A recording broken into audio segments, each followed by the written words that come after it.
بسم الله الرحمن الرحيم. السلام عليكم ورحمة الله تعالى وبركاته.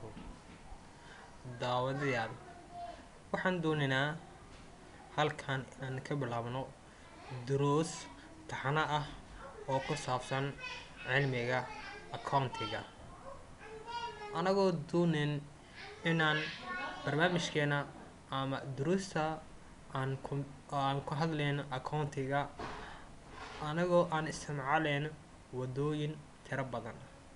waxaan rabnaa inaan ku isticmaalno computerizing accounting iyo manual accounting. anagoo aan baranayno cashirkeena duruusteena koowaad manual accounting, sida manual ahaan ama cash book ahaan sida loo diiwaangeliyo transactionada ama dhacdooyinka maaliyadda ku saabsan sida loo diiwaangeliyo baan qaadanaynaa hadduu Allah idmo. kadibna waxaan baranaynaa sida computerizing accounting softwarooyinka oo computerizing accountiga sida loo diiwaangeliyo baan baran doonaa hadduu Ilaahay idmo. inta aan ku jirno computerizing accountiga iyo manual accounting waxaa jira waxyaabo basic ah oo labadood u dhaxeeya. waxyaabaha manual accounting ama maaliyadda transactionada lagu diiwaangelinayo gacanta ama buugaagta. waxyaabaha basic ah waxaa ka mid ah waa in aan qaadanaa waxa la dhahayo accounting information and financial statement.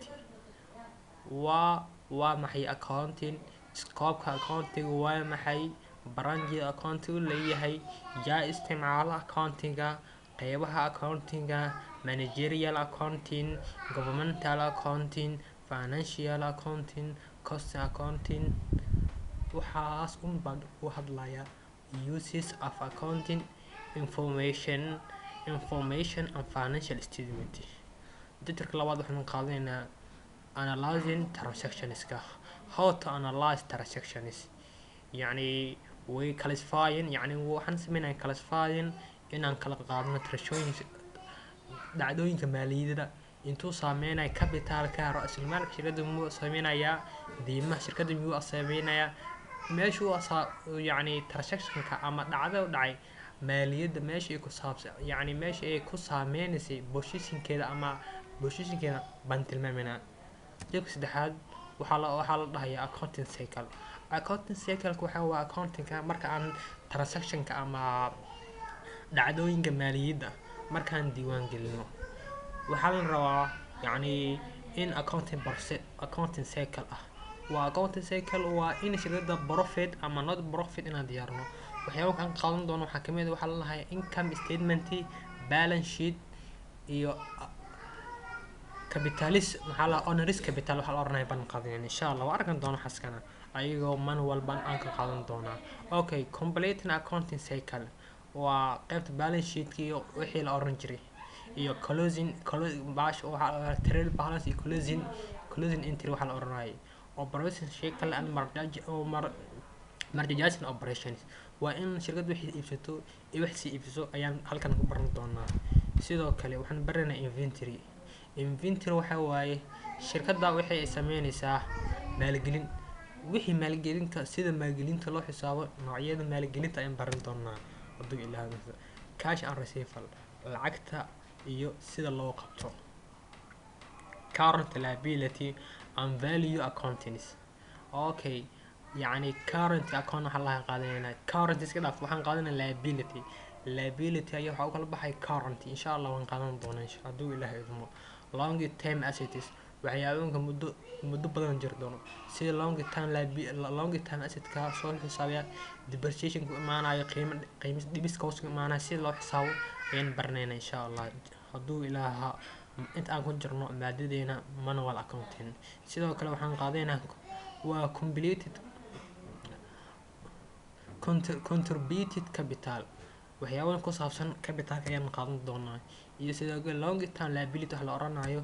sidoo kale waxaan qaadanaynaa fixed asset-ka waxa la oranayo then waxaan qaadanaynaa corporations iyo waxaan kala qaadanaynaa partnership wax la oranayo iyo waxaan kala qaadanaynaa